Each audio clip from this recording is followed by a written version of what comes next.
አሁን ባለንበት ዘመን አማና ድርሻውን በጠፋበት ቸክ ሰጥቶ መጥፋት ፋሽን በሆነበት ደውለን ማነሳ ተበዳሪ በበዛበት ክፉ ዘመን የነሱ ተምሳሌት ያስፈልገናል። አሁን ሰው በውርስ በገንዘብ በንዋይ ፍቅር ቤተ ዝምድናን በቆራረጠበት በውርስ በተባላበት ዘመን እነሱ ይናፍቁናል።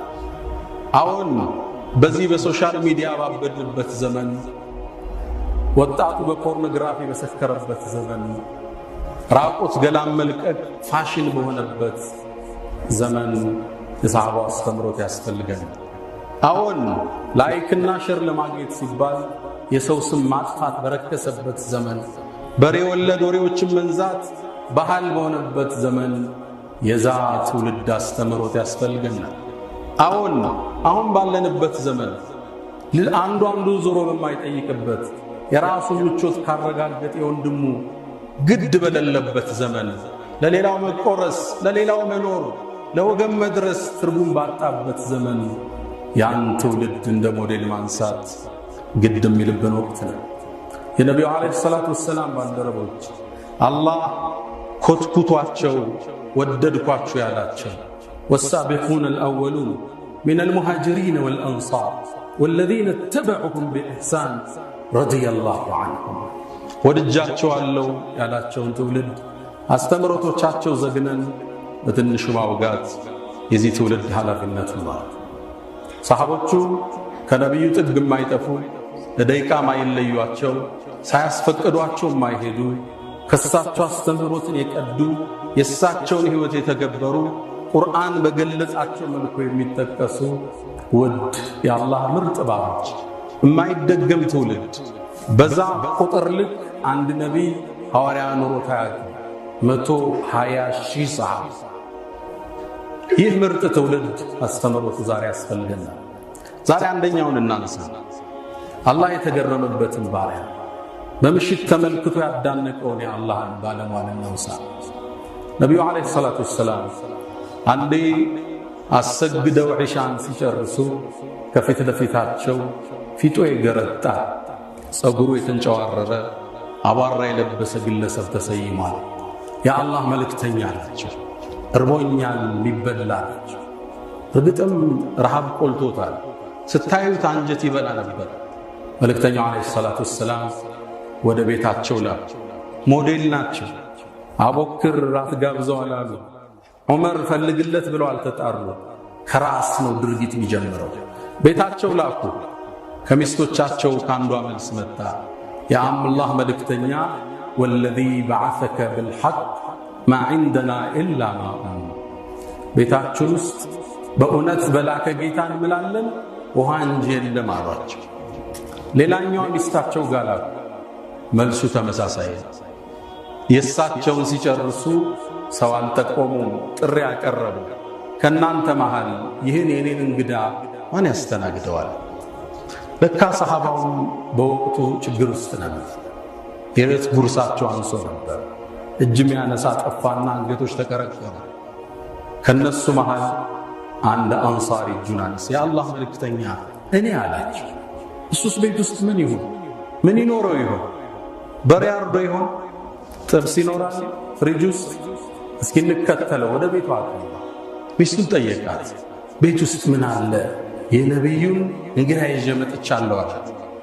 ሚስቱም አንድ ምላሽ መለሰች። ለኔ እናንተ ራት የለም፣ ለልጆቹ ግን ትንሽ አለ አለች። እንግዳ አላት። ትልቅ እንግዳ ነው ያመጣው፣ የነብዩ ሰለላሁ ዐለይሂ ወሰለም እንግዳ። ልጆቹን አባብለሽ አስተኛቸው። እነሱ ከተኙ በኋላ ምግቧን አቅርቢያት። ትንሽ እኮ ነው። አዎ እኔና አንቺ አብረን እንቀርብና ልክ ኩራዙ የምታስተካክ ይመስልሽ አጥፊ። ያኔ አብረን ምን መላ ይመስለዋል? እየበሉ ነው ብሎ እሱም ጥግብ ይላል። ሚስትና ባል ይሄ ተከበረ ቤተሰብ፣ ይሄ ለኸይር የተደራጀ ቤተሰብ ስትራቴጂ ነደፈ። አላህ ሳልህ ሚስት ሳልህ ባል ሲወፍቅ ኸይር ሁሉ ይገራል። ቤት ገቡ። እንግዳው ቁጭ አለ። ምግቡ ቀረበ። እሷ ሻማውን የምታስተካክል መስላ ጠፋች። ምግቡ ተከፈተ። በጨለማ እጁን ይሰዳል፣ ያነሳል። እነሱ የሚያነሱ መስለው አፋቸው ውስጥ የምግብ ድምፅ ያሰማሉ። እየበሉ ይመስላል። እሱ ይበላል እየበሉ ነው ብሎ ብሉ እንጂ እያለ ይበላል። ግጥም አርጎ በላ፣ ውሃውን ጠጣ። ሸብዓነ ረያን ሆዱን ሞልቶ ወደ መልክተኛው ተመለሰ ደስ ብሎ። ባልና ሚስት ልጆቻቸው ጾም አደሩ። ያን ክስተት የዓለማት ጌታ አስተውሎታል፣ ተገርሞበታል። መልእክቱንም አላህ ስብሓነሁ ወተዓላ ለመልእክተኛው አድርሷቸው ነበር። በጠዋቱ ሰሐቢዩ አንሷሪ ወደ ነቢዩ ዓለይሂ ሰላቱ ወሰላም አቀና። በአንድ ብስራት ተቀበሉት። ለቀድ ዓጅበ አላሁ ምን ሰኒዕኩማ ቢጠይፈይኩም ለይላ። ዛሬ ምሽት የዓለማቱ ጌታ የዩኒቨርሱ አናዥ የረሱሎች ሁሉ ላኪ የመላእክት ሁሉ ፈጣሪ ተገርሞባቸዋል እንደራላቸው ነቢ ሰለላሁ ዐለይሂ ወሰለም። ከራስ በላይ ሌላ መቆረስ ለየለመደ ትውልድ፣ ለዚህ መጨካከል ለበዛባበት ትውልድ ወሳኝ መልእክት ያስተላልፋል። አላህም ታሪካቸውን አልረሳም። እኔ እናንተ ስንሰግዱልን እንድናስታውሳቸው ቁርአን ላይ ታሪካቸውን ጠቀሰ። ወዩእሲሩነ ዐላ አንፉሲሂም ወለው ካነ ቢሂም ኸሳሳ። ከነፍሶቻቸው ሌሎችን ያስቀድማሉ ለነሱ ወሳኝ አጀንዳ ቢሆን ሚለው አንቀጽ ቁርአን ላይ ታተመ። በዚህ ታሪክ ላይ ብዙ ትማራለህ። ለኸይር የተሰናዳ ቤተሰብ ሚስት በአሁኑ ዘመን አጋዥ ነች። ልጆቿን ረሃብ አስተኝታ እንግዳ ለመጋበዝ ባልስ እንዲህ አይነት ወኔ ያለው። ከዛም ወደ ነቢዩ ሰለላሁ ዐለይሂ ወሰለም ተመለስ። ሌሎችን ከማዘዝ በፊት ራሳቸው ተግብረው እሳቸው ጋር ሲታጣ ወደ ሰው ይላኩት። እኛ ተናጋሪዎች እንጂ ተግባሪዎች አይደለም፣ መካሪዎች እንጂ ተገሳጮች አይደለም። እምንናገረው የሚራመድ ሰው ጥቂት የበዛበት ዘመን ነው ያለን። ደግሞም ተመልከት፣ ያ ሰሃባ የሚባለው ትውልድ የነቢዩ ባልደረቦች እንዴት አይነት ስማርት እንደነበሩ፣ አስተሳሰባቸው እንዴት የረቀቀ ስትራቴጂስቶች እንደነበሩ። ያ እንግዳ እንዲጠግብ መብራት የሚያጠፉበትን ስትራቴጂ ቀይሰው የአርረሕማንን ውዴታ ወሰዱ። ሰሓበቱል ኪራም ከራስ በላይ ሌላው የለው። የወንድም ችግር ያሳሰባቸው፣ የወንድም የዕዳ ጫና ያስጨነቃቸው፣ ሰውን አካፍለው የሚያድሩ፣ የሌላቸውን ቆርሰው የሚሰጡ ጂል ሰሓበቱል ኪራም ረዲየላሁ ተዓላ ዐንሁም ወረዱ ዐንሁ። አላህ ወዷቸዋል፣ በሚሰጣቸውም ነገ ጀነት ውስጥ ይወዳሉ። ሌላኛውን ታሪክ እናንሳ። አብዱላህ ብኑ ዓቲክ ይባላል። ይህን ስም ብዙ ሰምታችሁት ይሆን? ታሪኩ ቡኻሪ ላይ ተጠቅሷል። ነቢዩ ዓለይሂ ሰላቱ ወሰላም ትልቁን የዳዕዋ ጉዞ ሲያደርጉ፣ ትውልድ ነፃው ላይ ሲበረቱ በርካታ ስንክሳር በዝቶባቸዋል። መንቀሳቀስ አልቻሉም። እዛ ስም ያጠፋል፣ እዛ ሰይፍ ይቀስፍባቸዋል። መከራው ብዙ ነው። ካስቸገሯቸው ቀንደኛ ጠላት ውስጥ የመጀመሪያው አቡ ራፊዕ ይባላል። ይሁዳ ነው። መዲና ዙሪያ የሚኖር ሰፊ ሀብት የተሰጠው፣ እርሻው፣ ከብቱ፣ ፍየሉ፣ ግመሉ ለጉድ ነው። ትልቅ የኢኮኖሚ ድሎት ነው የሚኖር። የራሱ ቤተ መንግስት ውስጥ ሌላ ቤተ መንግስት ሰርቶ የሚኖር ባለ ሀብት ነው። ነቢዩን ጥርስ ነከሰባቸው። ዳዕዋቸው ላይ ተነሳባቸው። ሲሻ ሰው ቀጥሮ የሚገልሰው ይልክባቸው። ወላሁ ያዕሲሙከ ሚነናስ ያለው አላህ እሱ ይጠብቃቸው። ሲሻው ዘፋኝና ገጣሚ ቀጥሮ በስድብ የሚዲያ ዘመቻ ይከፍትባቸዋል። ስማቸውን ለማጠልሸት ዳዕዋቸውን ለማርከስ ይለቅባቸዋል። ሲሻው ጦር አዝምቶ አስታጥቆ ይልካል። በእስልምና ታሪክ ከባዱ ጦርነት የሚባለው አሕዛብ የሚባለው ጦርነት የመራው ከቁረይሾች ጋር ያስተባበረው የአንበሳውን ድርሻ የሚወስደው ይሄ አቡ ራፊዕ የሚባል ይሁዲ ነው። በጣም ሲያስቸግራቸው አንዴ ትክዝ አሉና ሰሓባው ቤት ተማሪዎቻቸው ዘንድ መለና ቢአቢ ራፊዕ፣ አቡ ራፊዕን ማን ነው እንዲሁ ልክም ያስገባልን? ከሰሓቦች ውስጥ አንዱ ተነሳ። አንሷር ነው እሱ። አና አላቸው፣ የአላህ መልእክተኛ እኔ ያለው አላቸው። ስሙ አብዱላህ ብኑ አቲክ ይባላል። ከተወሰኑ 4-5 ሰሃቦቹ ጋር ቀና ወደ አቡ ራፊዕ መኖሪያ መንደር። ምን ይላል አብዱላህ ብኑ አቲክ? ቀን ቀን እንተኛና በሌሊት እንጓዛለን እቅዳችን እንዳይደረስበት። እንደምንም ደረሱ። ሲደርሱ እሱ የሚኖሩበት ቤተ መንግሥት እጅግ የታጠረ የተጠበቀ የታፈረ ግንቦ ወደ ላይ የወጣ ዘበኞች ቀስተኞች የበዙበት እንዴት መግባት ይችላል? ከዛም ሰሃቦቹ ምን እናርግ ሲሉ ጠብቁኝ እኔ ማረገዋለኝ አላቸው። ወደ በሩ ተጠግቶ አስተዋል። ለካ በሩ የሚከፈተው በቀን 2 ጠዋት እረኞችን ከብት ጠባቂዎችን ለመላክ እርሻ ቆፍሩትን ለመላክ ገበሬዎችን ማታ እነሱን ለማስገባት ብቻ ነው የሚከፈት። ጠበቀ። እረኞቹ ወጡ። ሙሉ ቀን ዋለ። ማታም ገቡ።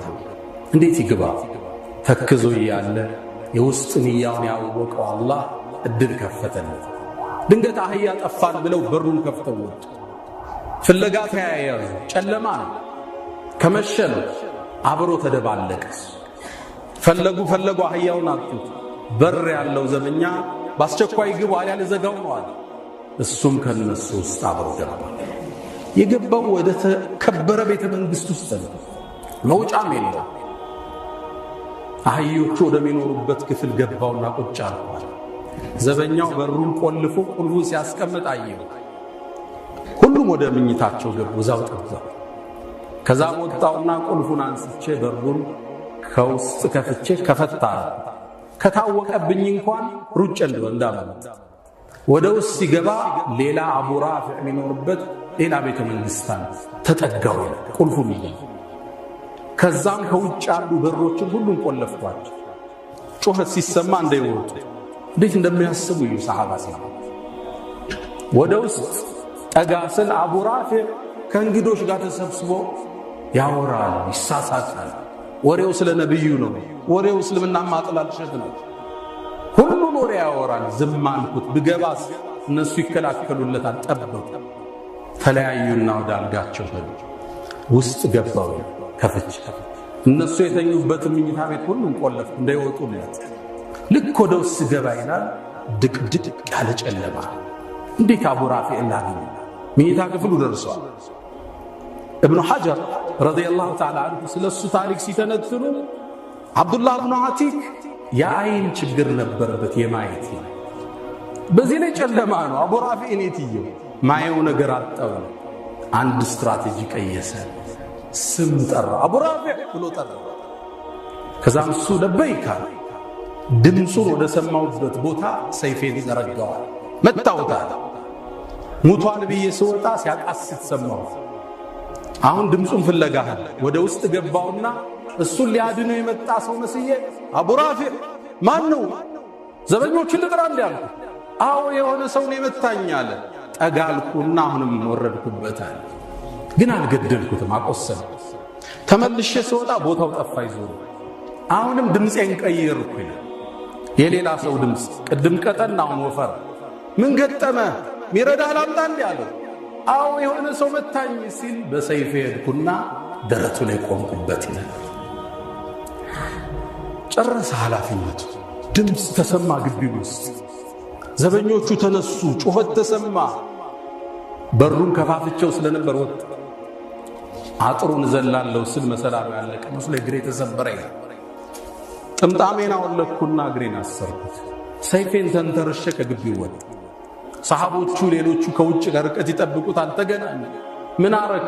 አጥንቼ ልምጣ አላልክም? አይጨርሼ መጣሁ አለ። ወደ ነብዩ እንዳሉት እናንተ ቅደሙ፣ እኔ ጠዋት ላይ መርዶውን ሳልሰማ አልመጣም አላቸው። ሂድንስ ድንገት ለነብዩ ሂጄ መጥቼዋለሁ፣ ግን ድንገት ቢነሳ ይችላል ልላቸው ሞቱን ማወቅ አለብኝ አለ። እነሱ ቀጠሉ። እነሱ አንድ አህያ ትተውለታል። በአረቦቹ ባህል አንድ ሰው ሲሞት የተከበረ ጠዋት ላይ ከላይ ይወጣና ከማሳው ላይ ጥሪ ይደረጋል። አሁንም በጠዋት ተጣራ። እናንተ የሂጃዝ ሰዎች ሆይ የሂጃዙ ባላባት አቡ ራፊዕ ዛሬ ሌሊት ተገድሏል ተብሎ ሐዘኑ ታወጀ። ያኔ ፈረሴን እያቀናው እየረገጥኩ ወደ ነብዩ አለይሂ ሰላቱ ወሰላም መጣ። ነብዩ አለይሂ ሰላቱ ወሰላም በደስታ ተቀበሉት። ኸበሩንም ያውቁ ነበር። ገደልኩት አላቸው። አዎን አሉት ነቢዩ ዓለይሂ ሰላቱ ወሰላም። ከዛም ቀን አልኩና የአላህ መልእክተኛ ግን እግሬ ያልኳቸው ያን የተባረከ እጃቸውን አንስተው እግሬ ላይ ያስቀመጡት። በአላህ ይሁንብኝ ይላል። እጃቸው ሲነሳ እግሬ ህመም አልነበረውም ይላል። اللهم صل وسلم وبارك على سيدنا ሰሃባ ስንል ለእስልምና የተሰው ሁለመናቸውን የሰጡ እንደማይመለሱ ያወቁ ወደ ሞት ጉድጓድ የሚገቡ ይህን ዲን በጠንካራ መሰረት ያቆሙ የተከበረ ትውልድ ሰሃበቱል ኪራም ለዲን የመደገፍ ወኔያችን በላሸቀበት የነዋይ ፍቅር ባራደብን ወቅት ላይ ያን የመስዋዕትነት ታሪክ ዛሬ መድገም በእኛ ላይ ግድ ይላል። አላህ ይወደዳቸው፣ ጀነት ውስጥ ከነሱ ጋር አላህ ይሰብስበን። አላ ወፈዐሉል ኸይራት ወስተግፊሩ ረበኩም ፈጡባ ሊልሙስተግፊሪን።